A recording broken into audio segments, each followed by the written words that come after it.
Salut, bienvenue dans cette formation. Nous sommes là pour la deuxième partie de notre formation. Dans cette partie, nous allons créer notre page d'inscription. Pour ce faire, nous devons respecter quelques prérequis. Il est conseillé, avant de commencer cette partie, d'avoir un système de gestion des bases de données MySQL. Et pour cela, vous pouvez utiliser plusieurs outils, entre autres WAMP Server, XAMPP, LAMP et MAMP si vous en avez, et autres outils même. Pour mon cas, moi je vais utiliser l'Aragon qui est là devant vous. C'est ce que moi je vais utiliser. Et si vous avez XAMPP ou soit LAMP ou soit MAMP, nous serons toujours sur la même longueur d'onde et nous serons toujours ensemble. Et autre chose, il faut avoir un éditeur de code. L'éditeur de code, ici, moi je vais utiliser Visual Studio Code. Je vais vous montrer même, c'est ça que je vais utiliser. Et pour vous, vous pouvez utiliser Sublime Text, vous pouvez utiliser Notepad++ ou soit d'autres éditeurs de code, ça vaut tout simplement les mêmes. Et pour cela, nous devons créer d'abord notre base de données. J'ouvre mon SGBD, je suis là et je vais faire nouvelle base de données. Je vais créer une base de données que je vais appeler espace membre comme ça, espace membre avec un S à la fin. Et j'ai déjà ma base de données. Je peux ajouter une table que je vais appeler users. Le nom de la table c'est à ce niveau. J'appelle ça users et je peux ajouter les champs. J'aurai les champs ID. Le ID ici c'est les champs, c'est la clé primaire. Je vais dire que non, c'est la clé primaire et ça doit être aussi en auto-increment. Ça doit être aussi en auto-increment. Je cherche une valeur par défaut et je dis auto-increment et je dis OK. Voilà, c'est un ID, donc la clé primaire et c'est en auto-increment. Je peux ajouter le deuxième champ qui s'appelle pseudo. Ça sera du type varchar de 255 caractères. Je dis varchar ici, 255 caractères. J'ajoute le troisième, ça sera l'email. Toujours varchar 255 caractères. J'ajoute aussi le password qui est le mot de passe, 255 caractères. Puis je fais enregistrer. Et si j'enregistre, la table sera créée. Vous voyez ici, users, la table elle est créée. Et si je pars au niveau des données, j'ai mes 4 champs qui sont là. J'ai mes 4 champs qui sont là, mais n'ont pas encore des données. En fait, nous devons aussi aller créer le projet. Pour aller créer le projet, je vais ouvrir mon explorateur des fichiers. Je suis dans la racine aussi de mon projet. Voilà. En fait, je suis dans les disques C. J'ouvre les disques C. Si vous avez WAMP Server, vous devez entrer dans WAMP. Mais moi, j'ai l'Aragon. J'utilise l'Aragon, donc j'entre dans l'Aragon. Et tous, nous avons les dossiers ici, appelés www. Nous ouvrons ça et c'est à ce niveau où nous devons créer maintenant notre projet. Les projets, nous créons d'abord un dossier. Moi, j'appelle le projet Tito. Et comme c'est Tito, j'ouvre aussi mon éditeur de texte. Je redimensionne juste et je vais faire glisser, déposer. Je vais prendre le Tito qui est ici. Voilà. Je vais prendre le Tito qui est là et je fais cliquer déposer. Je dépose ça à ce niveau. Oups, on va patienter. Si je dépose les dossiers Tito à ce niveau, j'aurai quelque chose déjà. Et directement, je peux créer index.php. Je crée un fichier qui s'appelle index.php. Donc, le fichier doit avoir l'extension .php. Si Si jamais je peux supprimer. Si vous voulez même créer à partir de votre dossier ici, vous n'avez qu'à ouvrir les dossiers, vous entrez dans les dossiers, puis vous créez, vous faites nouveau, vous créez un fichier qui s'appellera index.php. Index comme ça, .php. Et ces fichiers, vous pouvez même glisser dans votre éditeur de code ici. Voilà. Qu'est-ce qui arrive? Voilà, vous pouvez les glisser à ces points. Il n'y a pas de problème. Vous voyez, j'ai les fichiers qui est. Bon, moi je peux supprimer ça parce que ça m'a apporté l'extension .text. Je supprime le fichier. Là, on me demande si je vais réellement supprimer. Je dis oui. Et je vais utiliser tout simplement l'éditeur des codes directement. Je suis là, on a déjà créé le projet, nous sommes dans notre éditeur des codes. Je fais nouveau fichier, j'appelle ça index.php. Il faut vraiment respecter l'extension .php, sinon les codes que nous allons mettre ne sera pas compris parce que le langage que nous utilisons c'est le PHP. C'est pourquoi nous sommes obligés de mettre les points PHP. Ne mettez pas les points HTML parce que si vous mettez les HTML tout court, le script PHP ne sera pas interprété. Voilà. Et ici, je mets d'abord du HTML5. C'est ce que je vous ai dit même qu'il faut avoir au moins des connaissances sur HTML5. Vous voyez, si je mets, je dis le title se accueille. Voilà. Le titre c'est accueil. Et au niveau des body, je mets d'abord le HD. Je mets un HD. Et je vais dire bienvenue dans notre site. Et je fais enregistrer. Maintenant, si je vais lancer les projets, qu'est-ce que moi je vais faire? Je vais utiliser les serveurs PHP. Du moins, vous pouvez aller ouvrir votre navigateur comme on le fait du type traditionnel. On tape le localhost, on entre et puis on balance le... Bon, voilà, je vais vous montrer. Localhost comme ça. On faisait comme ça. On peut faire comme ça. On appelle le titre qui est le nom de notre projet. On entre dedans. On dit index.php. Puis on lance. La page d'accueil de notre projet sera là. La page d'accueil que nous venons de créer sera lancée. Le temps que ça charge pour que ça lance le projet. Vous voyez ce que nous venons d'écrire. Bienvenue dans notre site là. Bon, vous pouvez utiliser ça. Il n'y a pas un problème. Mais moi, je vais utiliser le serveur interne de PHP. Ce qui me plaît beaucoup plus. J'ouvre mon terminal ici au niveau de mon éditeur de code. Pour lancer le serveur de PHP, vous pouvez tout simplement taper PHP, PHP-S, le grand S en fait. Vous tapez PHP comme ça, -S, vous dites localhost parce que le projet sera lancé à local. Puis je lance au port 5000. Et si je fais ça, on dit le projet ici est lancé sur le port 5000. D'où je peux même l'exécuter. Si je lance, vous voyez ici, ça va me lancer automatiquement. Ça va mettre tout au dimanche à lancer notre projet en tapant localhost 2.5000. Je peux fermer ça. Vous pouvez utiliser ça si vous n'avez pas le terminal dans votre éditeur de code. Du moins, si vous en avez, nous serons toujours sur la même chose. Et ici, je vais mettre les liens.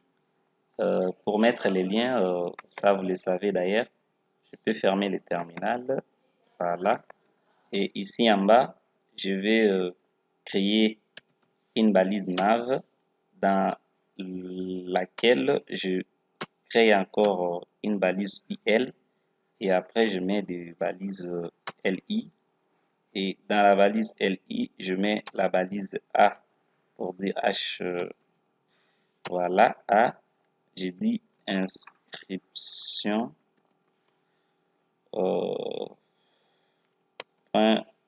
.php. Donc, si on clique sur inscription, où est-ce qu'on ira? On ira dans l'inscription.php et j'ajoute aussi autre balise LI dans laquelle je crée aussi une balise A. Je dis connexion.php et je dis connexion. Et si je viens actualiser ma page, j'aurai le 2. Voilà, j'ai les deux liens ici. Si on clique sur inscription, nous devons aller. Voilà, on va me dire ce qui n'est pas encore pour l'instant. C'est pourquoi on me dit not found. Donc la page inscription.php n'est pas retrouvée. Nous devons la créer. Et c'est là où même nous allons travailler. Je fais ici nouveau fichier. J'appelle ça inscription.php et dans l'inscription.php, qu'est-ce que je dois mettre? Je mets aussi le HTML. Oups, je suis là. Je mets aussi du HTML 5 toujours. Et ici, le titre, ce n'est pas document, c'est inscription. Voilà, inscription. Et ici, je mets la balise HD. Je dis inscrivez-vous. Voilà.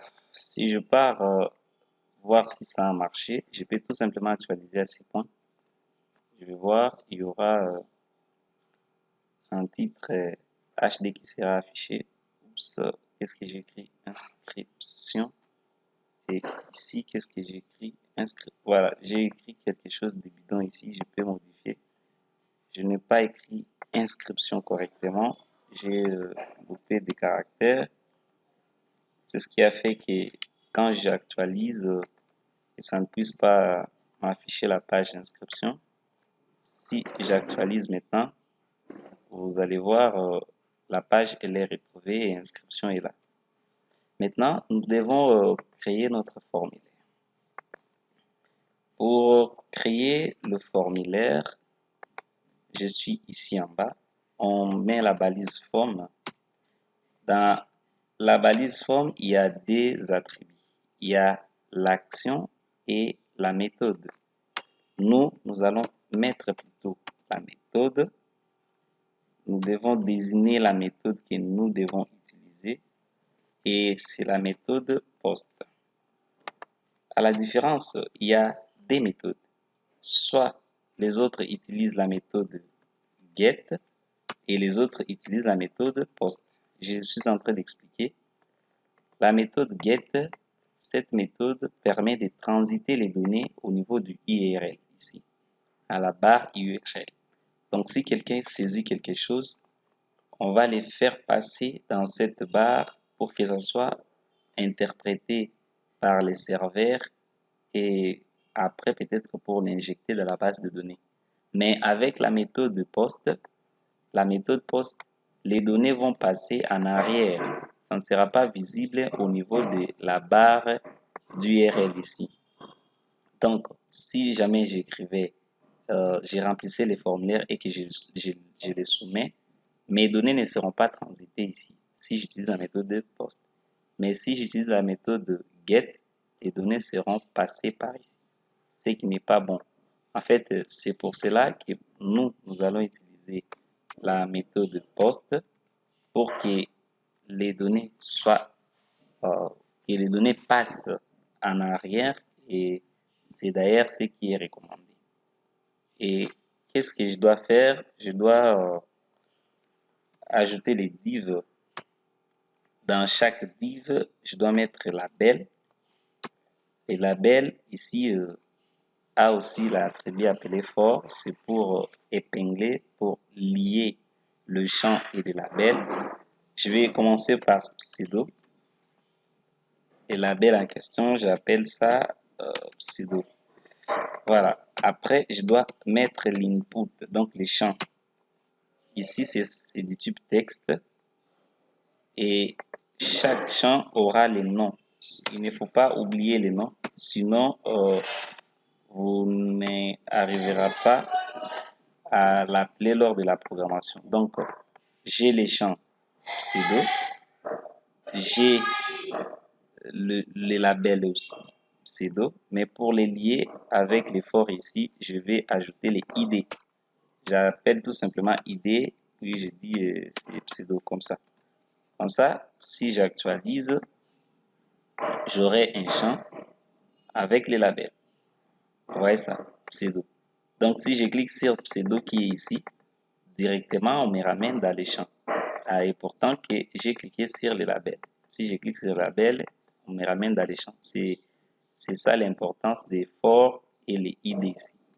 Maintenant, je peux dupliquer tout simplement les codes si ça ne vous dérange pas pour insérer le deuxième champ. Ici, ce n'est pas pseudo, c'est plutôt email. Ici, ce n'est pas pseudo, c'est email. Donc, ça doit être ici et aussi ici. Et le troisième champ, je peux faire copier, coller.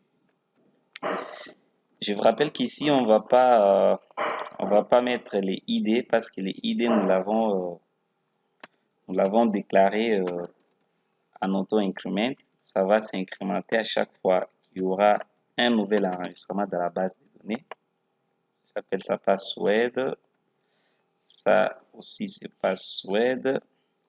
Ça aussi c'est password. Et après, je vais ajouter un bouton. Voilà.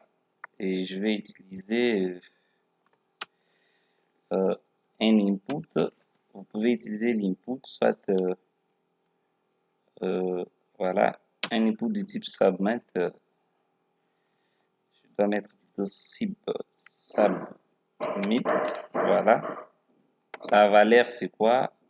La valeur, c'est ce qui sera affiché, s'inscrire comme ça. S'inscrire et les noms se valider. J'appelle ça valider les noms de l'objet. Voilà, j'ai les pseudos, j'ai les emails, j'ai les passwords, j'ai les validés. Si je viens actualiser, j'aurai mon formulaire est là. J'ai le pseudo, j'ai le mail, j'ai le password. Ici, si vous saisissez, le type n'est pas password. Pourquoi? Je dois vérifier. Les types, j'ai laissé un texte. Nous devons mettre ça à password. Et pour que si on saisit, que les champs ne soient pas visibles. Vous voyez, si je saisis, maintenant, ce n'est pas visible, c'est haché. Voilà. Nous devons maintenant faire en sorte que si on saisit et que les informations partent dans la base des données. Si on cliquait sur s'inscrire. Et qu'est-ce que nous devons faire? Je suis ici, je remonte en haut parce que les scripts PHP, il est conseillé de les mettre en haut. Moi, je suis là. Pour dire que ce que nous voulons écrire, c'est du code PHP, nous devons mettre, ouvrir les chevrons, écrire point d'interrogation .php et on ouvre les scripts PHP et on ferme les scripts PHP. Ce qui revient à dire qu'ici, nous devons écrire plutôt du code PHP. Mais avant, qu'est-ce que nous allons faire? On va créer d'abord la connexion. Donc, nous allons relier notre projet avec notre base de données. On va créer une connexion qui va nous permettre d'accéder à la base de données. Je mets un commentaire, on crée la connexion à la BD. Et pour créer la connexion à la base de données ici, nous devons déclarer une variable. Moi, je déclare une variable que j'appelle BD pour dire database et je fais new PDO. Le new PDO, donc, c'est l'objet, l'outil PDO qui va nous permettre d'accéder dans notre base de données. Puis, je mets le guillemet et je dis c'est le MySQL que je vais utiliser. Vous mettez des points et vous appelez les hosts si vous êtes en production ou soit à local. Moi, je suis en local, je dis local host. Je dis les hosts, c'est local host. Après les hosts, vous mettez point virgule. Vous devez mettre les DB name, le DB name, donc le nom de la base de données. Ce que nous avions créé ici, c'est espace membre. Voilà, on dit espace membre comme ça, espace membre. Après espace membre, vous devez mettre le char7. Le char7, c'est juste l'encodage pour autoriser qu'il y ait des accents dans votre site.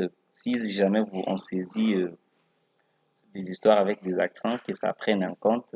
C'est pour cela, et pour cela, pardon, on utilise l'encodage ITF8. C'est pourquoi ici, les char7, j'ai mis les ITF8. D'ailleurs, si aussi vous n'en voulez pas dans votre projet, vous ne pouvez pas aussi les mettre, ça ne va pas aussi déranger quelque chose. Et après le char7, vous sortez en dehors des guillemets et vous mettez virgule. Après, vous devez déclarer les identifiants en fait qui vous permettent d'accéder dans votre base de données. Moi, j'utilise les noms d'utilisateurs de mon SGBD, c'est root, et les mots de passe, c'est vide. Et comme c'est vide, je mets tout simplement des codes vides. Et je mets point virgule à la fin. Sachez que toute instruction PHP, c'est comme en Java, ça finit toujours avec le point virgule à la fin. Donc, qu'est-ce que je fais? J'ai déclaré une variable. Cette variable s'appelle DB. C'est la variable qui va me permettre à tout moment d'accéder dans notre base de données. J'ai dit, ça va prendre le nouveau outil PDO qui porte la connexion ici, les schémas de connexion de notre base de données. Donc, c'est un local. Nous allons utiliser le SGBD MySQL qui est en local. Et les DB name, la base de données concernée, c'est espace membre. Et l'encodage, c'est ITF8. Et les identifiants pour accéder dans ces SGBD, c'est root et sans mot de passe. En fait, c'est ce que nous allons faire. Et après, ici, nous devons maintenant vérifier si on a cliqué sur les boutons, s'inscrire. Les boutons s'inscrire, rappelez-vous, je vous ai dit, ce qui nous concerne, ce sont les names ici. Les boutons s'inscrire s'appellent valider. Le password ici s'appelle password, les emails s'appellent email et le pseudo s'appelle pseudo. Je vais dire si on clique. Je dis si on cliquait. Donc, if isEt ici, c'est une fonction qui nous permet de bien tester si on a quelque chose, si on a cliqué même sur les boutons, ou soit si on a renseigné les informations sur un champ. Et pour cela, je dis isEt quoi? IsEt, j'ai mis $post.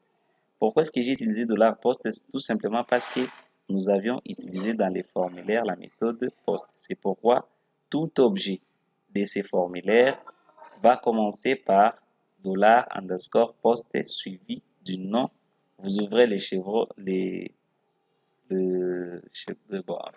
chevrons et vous mettez dedans le nom de l'objet. Ici, moi, les crochets, je l'ai mis. Ici, c'est comme si j'ai dit si on cliquait sur les boutons valider. On va voir, je mets d'abord un petit dial et je dis OK, bien cliqué.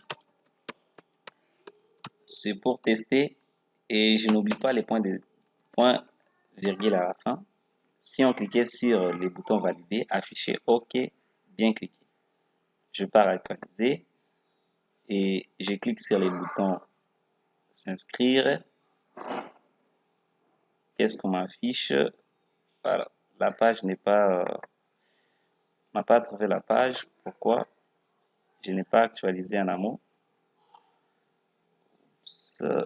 Le serveur a lâché, je pense. Mon serveur, si ça a lâché, je dois démarrer encore le serveur. Il n'y a pas un problème. Le terminal qui est là.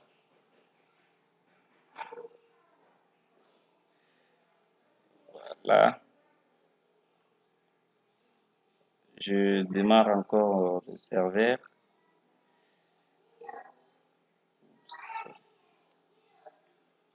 Je vais patienter. La machine devient trop lourde et je ne sais pas pourquoi. Voilà. C'était php-s localhost et c'est 5000. Si je démarre, le projet est démarré. Si j'actualise, je vais voir qu'est-ce que ça va donner. Ah, il n'y a toujours pas. Cette page ne fonctionne pas. Pourquoi est-ce que ça ne fonctionne pas? C'est inscription.php. Et ici, c'est quoi les problèmes ici? Je dois actualiser.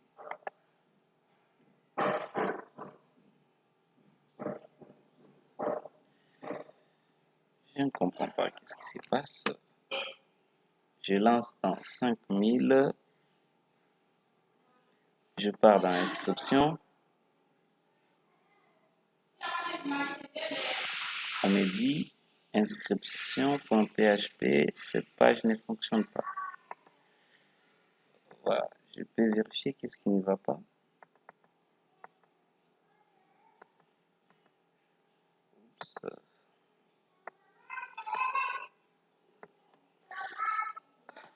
Inscription.php.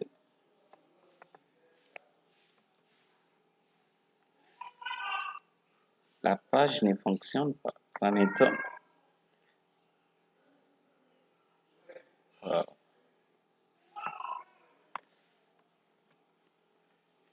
Ok. Je vais renommer d'abord.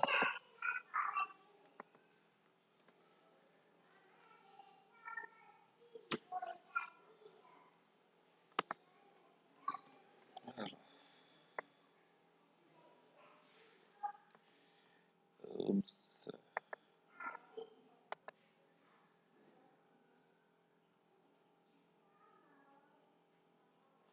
Bon, et si ça refuse, je vais essayer d'accéder comme vous accédez pour voir si ça va refuser toujours. C'était tuto, c'était index.php,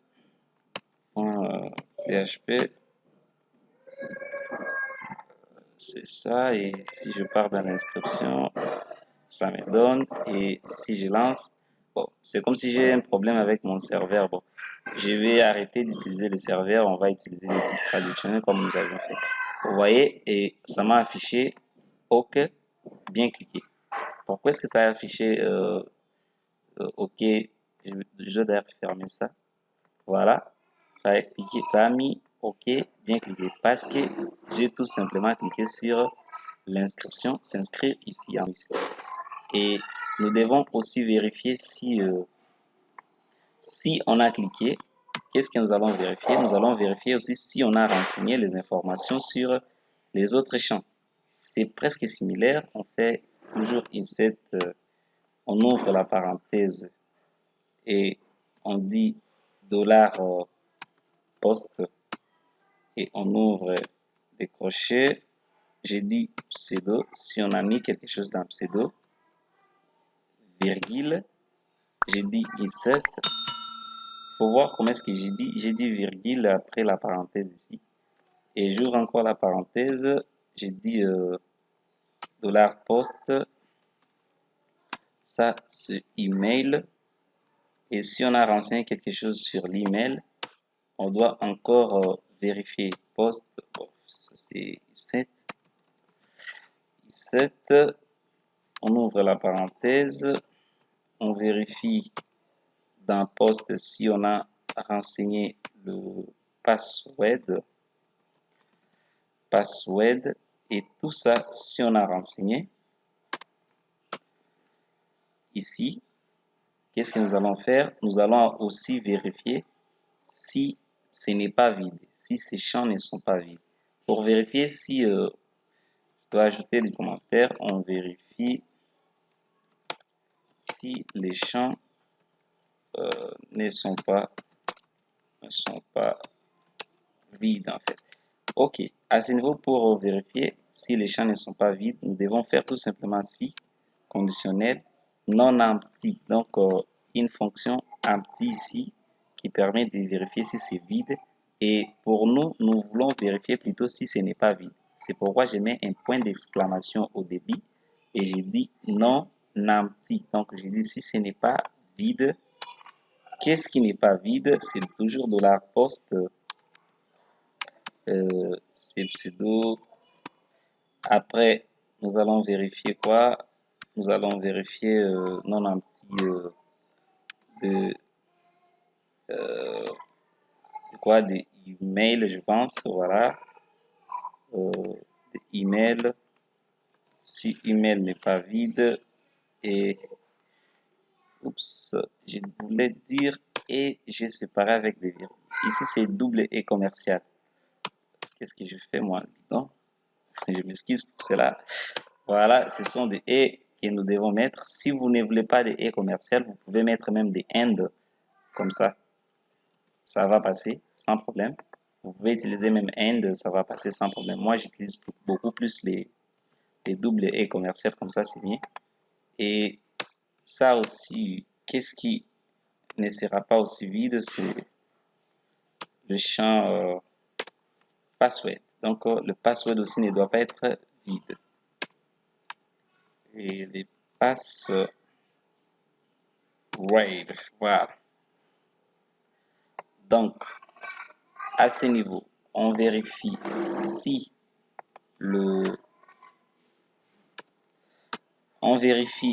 les champs ne sont pas vides. Ici, on a vérifié si on a renseigné quelque chose.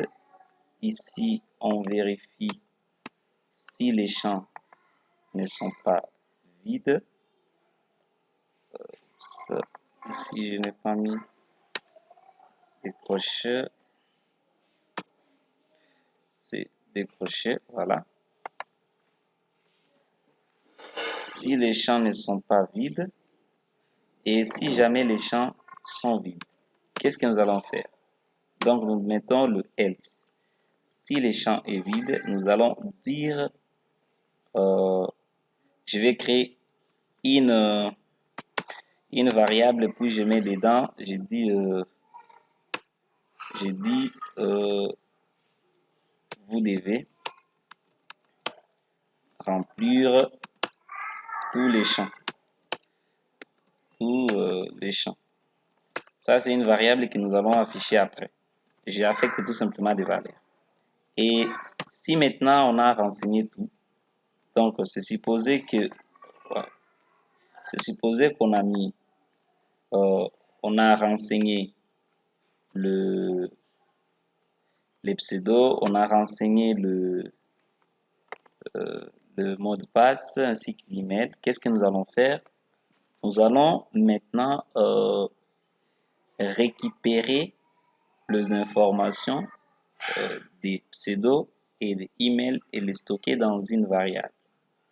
Et pour cela, qu'est-ce que je dois faire? Je dois tout simplement créer une variable appelée pseudo. Pour créer une variable en PHP, on commence toujours avec le $ suivi du nom des variables. Et je vais appeler ça, je dois plutôt utiliser la fonction strip tag pour affecter dedans le dollar post suivi du nom des champs. Par exemple, ici, c'est pseudo. Comme ça. Qu'est-ce que j'ai dit? Je pouvais affecter tout simplement $pseudo directement, mais si j'ai utilisé cette fonction, elle représente quoi? Vous voyez, si vous lisez ici, on dit que non, c'est pour empêcher les injections HTML ou autres. Donc, si quelqu'un écrivait au niveau des pseudos ici, des balises, puis il saisit, ça va échapper toutes ces balises, ça va supprimer toutes ces balises-là et enregistrer tout simplement les textes. Ça, en fait, comprenez que c'est pour éviter les injections. Auparavant, on utilisait les HTML Special Chars, mais aujourd'hui, les strap tags qui est vraiment avancé dans ces domaines-là. Je dois aussi créer l'UML. Je dois créer l'UML, je dis strap tag des passes, puis je dis email. Ici, on a déjà récupéré l'email, on a affecté le pseudo dans la variable pseudo, l'email dans la variable email. Puis, qu'est-ce que nous allons faire? Je vais maintenant comparer si ce que l'utilisateur a saisi comme adresse email, si ça correspond bien avec le format email. Parce que si jamais on fait confiance, il ne faut jamais faire confiance à l'utilisateur. C'est un conseil que moi je vous donne. Il ne faut jamais faire confiance à l'utilisateur. Parce que si vous laissez à l'utilisateur de saisir n'importe quoi, il peut aussi saisir n'importe quoi pour vous faire n'importe quoi dans votre site. Nous devons tester si ce qu'il a saisi réellement, ça correspond à un format d'email. Pour cela, je vais utiliser la fonction filter var qui est là. Dans filter var, je vais passer les $pseudo email parce qu'ici c'est email qui est considéré, en fait voilà. Après le email, je vais utiliser les filtres. Ici, c'est cette fonction, c'est une constante, donc nous devons l'écrire en majuscule. Ce filtre underscore validate quoi? Email. Donc ça, je prends ça. Qu'est-ce que j'ai dit? J'ai dit tout simplement si on saisissait l'email. Tu dois vérifier si l'email en question c'est du format email. Sinon, rajoutons sinon on va afficher les dials. Je vais afficher les dials. Je vais dire email saisi ne correspond pas au format d'email. L'email saisi ne correspond pas au format d'email. Donc, ceci revient à dire quoi? Oups, dial, je dois mettre ça dans la parenthèse. Voilà. Et ceci revient à dire quoi? Ceci revient à dire que si les hackers venaient par exemple au niveau de notre site ici, et que, vous voyez, si je mets le pseudo bidon, je mets le mot de passe, et que si je clique sur s'inscrire, on va m'empêcher. On va me dire l'email saisi ne correspond pas au format email. Quand bien même au niveau de notre formulaire ici, nous avions mis le type email, d'ailleurs nous avions oublié, nous pouvons mettre le type email ici comme ça. Le navigateur commencera à empêcher l'utilisateur à ce qu'il puisse saisir les formats email valables. Si je fais ça et que je saisis, on me dit vous devez saisir l'email valable.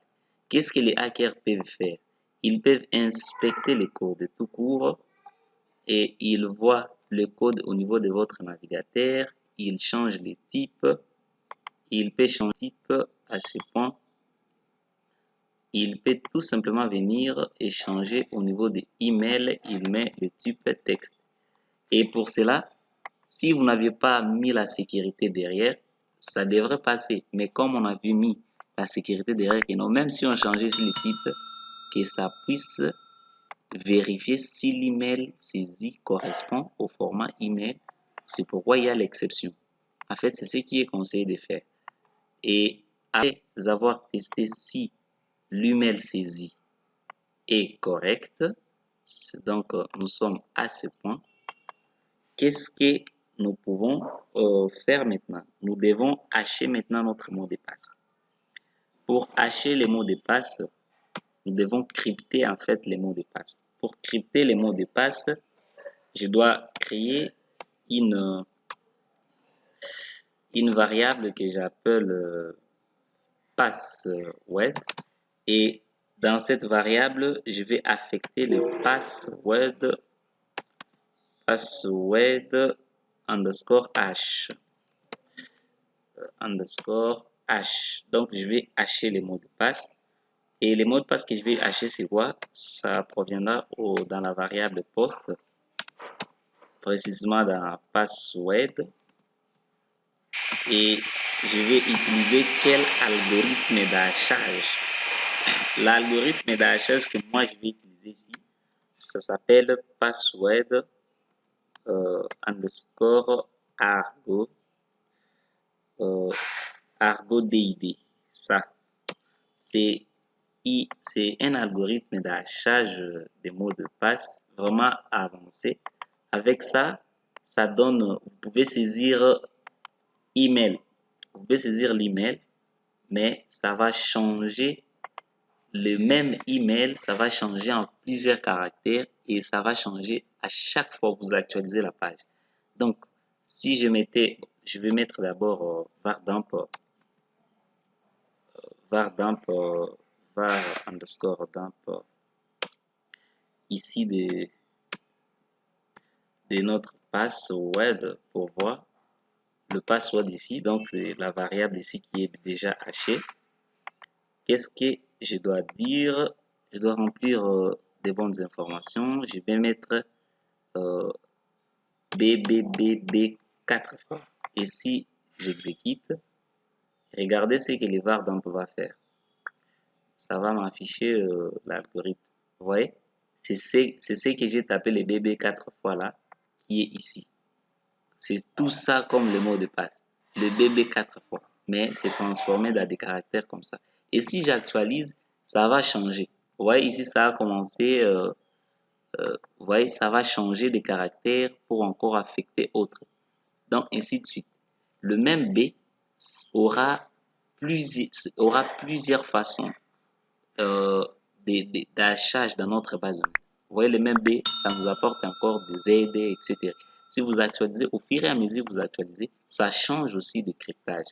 C'est ça l'avantage avec l'algorithme Argo DID, et c'est aussi très puissant. Vous voyez, ça change encore. Donc, c'est très puissant. Je vous conseille de l'utiliser dans vos projets. Si il n'y a pas le Argon DID, vous pouvez utiliser le password. Laisse-moi vérifier. Le password, il y en a plusieurs. Si ce n'est pas DID, il y a aussi tout simplement Argon D, il y a Argon, etc.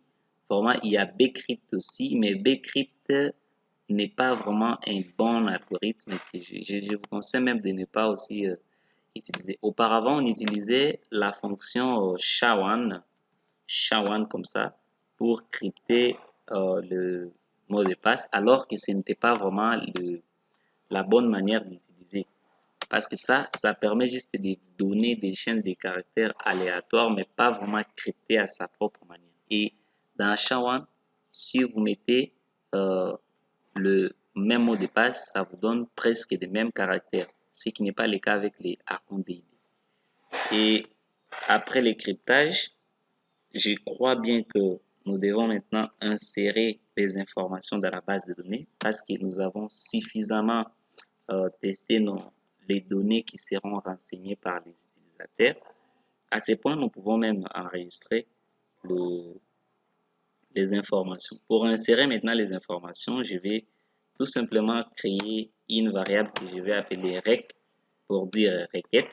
Maintenant, c'est à ce niveau où l'importance de notre variable que nous avions créée ici, db, a sa valeur. Ici, je vais dire le db prepare. Je mets d'abord tiret et chevron fermant. Je dis prépare. Donc, ça va me préparer quoi? Ça va préparer cette injection cette instruction SQL que je vais faire. Je vais dire c'est insert into. On va insérer dans users. On insère quoi? On insère les pseudos, virgule, on insère l'email, virgule, on insère le password. Et après le password, il y aura values. Les values là, ce sont des valeurs que nous voulons insérer. Qu'est-ce que nous voulons insérer? On ne sait pas. Je mets point d'interrogation, point d'interrogation, point d'interrogation, puis je ferme. À la fin, n'oubliez pas le point virgule. Voilà. Qu'est-ce que j'ai dit? J'ai préparé une requête que j'ai stockée dans la variable que j'ai appelée rec. J'ai préparé l'insertion des pseudo, email et password dans la table user et les valeurs, il est déconseillé de passer des valeurs à ce point parce qu'à ce niveau, je devrais même passer les $post et ça pourrait marcher. Mais il est conseillé de mettre point d'interrogation, point d'interrogation, point d'interrogation au nombre des champs qui sont saisis à ce niveau. Si vous aviez saisi 4 champs, mettez aussi 4 points d'interrogation parce que les valeurs ne sont pas encore connues. Et après, je pars maintenant exécuter la requête que j'ai préparée. Et pour cela, je dis chevron fermant toujours, je dis exécute. Qu'est-ce qu'on va exécuter? J'ouvre la parenthèse, j'ouvre les crochets, je vais exécuter. Il faut respecter selon le champ ciblé. Le premier champ doit être aussi la première variable, ainsi de suite. Sinon, si vous faites l'inverse, les valeurs seront insérées inversement aussi. J'ai dit $pseudo. Après pseudo, il y a quoi? Il y a email, donc ce que j'ai appelé $email. Après email, il y a quoi? Il y a $password. Et à la fin, n'oubliez pas le point virgule. Et après cela, je dois dire info, $info, parce que nous avions créé notre variable. Félicitations, vous venez de soit votre compte a bien été créé. Votre compte a bien été créé. Et là, j'ai affecté l'information ici dans notre variable. Maintenant, qu'est-ce que je vais faire? Ici, nous avions fini. Tout simplement, pour afficher cette variable que je vous ai dit tantôt que nous devons afficher des variables, je viens ici après la connexion. Je dois créer tout simplement cette variable. J'appelle info et j'affecte des chaînes de caractères vides. C'est tout. Maintenant, pour afficher cela, les informations qui sont stockées dans cette variable, je descends au niveau de mon avant avant notre formulaire ici. Je peux mettre même la balise P. Ça, je peux mettre d'abord BR pour l'espace. Je mets la balise P et dedans, je vais écrire du PHP. Pour écrire du PHP, je dois dire à mon éditeur que je vais insérer les scripts PHP. Voilà. Et je fais écho. Écho de quoi? Des $info. point virgule. Donc ici, j'ai tout simplement affiché les dollars info. Vous pouvez aussi utiliser, vous pouvez tout simplement enlever si vous ne voulez pas utiliser les échos. Au niveau de PHP 7 et au-delà, il y a même une façon de dire tout simplement point d'interrogation égale, vous enlevez les échos, ça revient à dire que ici on affiche toujours la variable info. Mais moi je reste un peu plus minimaliste pour que tout le monde comprenne que écho c'est pour l'affichage d'informations. Et pour cela je peux rajouter le BR des fois. BR comme ça, break, voilà. Et nous pouvons maintenant aller insérer les informations. On peut insérer l'information. Voilà. On me dit félicitations, votre compte a bien été créé. Ouais. Pourquoi est-ce que c'est créé? Et si j'entre dans la base de données aussi, ça sera. Si j'actualise, il y aura les informations. Les informations bidons que j'avais laissées là et c'était au niveau du serveur. C'est pourquoi ça a tout fait ça. Et je peux actualiser. Si j'actualise maintenant, on va m'afficher tout simplement mon formulaire. Qu'est-ce qu'il y a? Il y a encore deuxième enregistrement. Nous pouvons vider tout ceci. Il n'y a pas un problème. Je dois supprimer cela. Je vais aussi supprimer ceci. Et je vais maintenant insérer, maintenant la bonne information. Ici, je dis Dieu merci. Email, c'est Dieu merci Kambale. Je mets les mots de passe ici. Si je fais s'inscrire, on va me dire félicitations. Votre compte a bien été créé. Voilà, félicitations, votre compte a bien été créé. Et ici, si j'entre dans la base de données et que j'actualise, vous voyez, Dieu merci. Et mon email est là. Et les mots de passe que nous avions, j'ai viens à peine d'entrer. Vous voyez, tout ça, c'est haché. Je peux même tirer jusqu'à ce que vous voyez à la fin. Vous voyez, le mot de passe est haché. C'est vraiment haché d'une façon sécurité. Et par là, nous sommes presque à la fin. Je peux enregistrer deuxième qui s'appelle Rodriguez Esabe. Je peux enregistrer même 3. Et l'adresse mail, c'est Rodriguez Esabe comme ça. Les mots de passe, c'est ça. Je peux créer. Je peux créer. Voilà, il est créé. Je peux aussi créer Sina Lissouma. Et son adresse email, c'est ça. Et les mots de passe, je mets toujours 1, 2, 3, 1, 4 fois pour ne pas oublier. Et par là, ça sera aussi inséré. Vous allez voir, dans la base de données, il y aura Rodriguez et Sina qui seront affichés. Vous voyez, Rodriguez et Sina sont enregistrés là-bas. Les ID, on ne touche pas. Vous voyez que ça devient d'une manière incrémentale. Sauf que les 2 premiers enregistrements, je les ai supprimés, mais ça s'incrémente automatiquement. Mais voilà, je suis à la fin de cette première partie. Je vais vous donner rendez-vous à la prochaine partie, là où nous allons créer maintenant l'interface de connexion, en fait l'interface d'authentification. On va récupérer les informations que nous avions stockées au niveau de notre base de données ici et les affecter dans les récupérer, les comparer à ce que l'utilisateur a saisi pour les confronter. Si c'est réel, l'utilisateur sera connecté et sinon l'utilisateur ne sera pas connecté. Donc, je peux rajouter rapidement quelque part ici les liens pour revenir à l'accueil ou soit se connecter.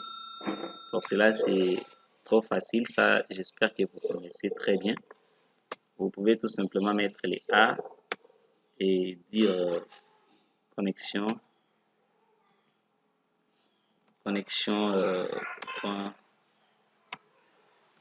connexion PHP, vous appelez ça connexion et vous pouvez même dupliquer, vous appelez ça index pour revenir à l'accueil. Donc ça sera comme ça et on teste pour maintenant. Nous allons maintenant parler de l'authentification. Voilà. Si je pars au niveau de l'inscription, voilà, il y a maintenant connexion, il y a aussi accueil. Si je reviens, je rentre sur l'accueil. Voilà, je me limite là, je ne peux pas être trop long, sinon je vais vous prendre trop de temps. On se retrouve à la prochaine partie, là où nous allons réaliser l'interface d'authentification, appelée autrement connexion, et d'ici là, portez-vous bien. Et aussi pour ceux qui sont de nouveaux dans la chaîne, nous vous prions de mettre un pouce bleu, donc de cliquer sur le bouton j'aime. Et aussi si vous n'êtes pas encore abonné, nous vous prions de vous abonner. Parfois ça nous encourage de faire encore d'autres formations pour partager des connaissances. Et surtout n'hésitez pas de nous laisser des commentaires par rapport à vos suggestions, à vos recommandations, à vos demandes. Vous pouvez demander toutes les formations sur informatique et vous pouvez demander. Nous pouvons aussi tenter de faire de nos mieux pour vous apporter quelque chose aussi de plus en informatique. Et d'ici là, portez-vous bien. C'était Dieu merci, Kambali.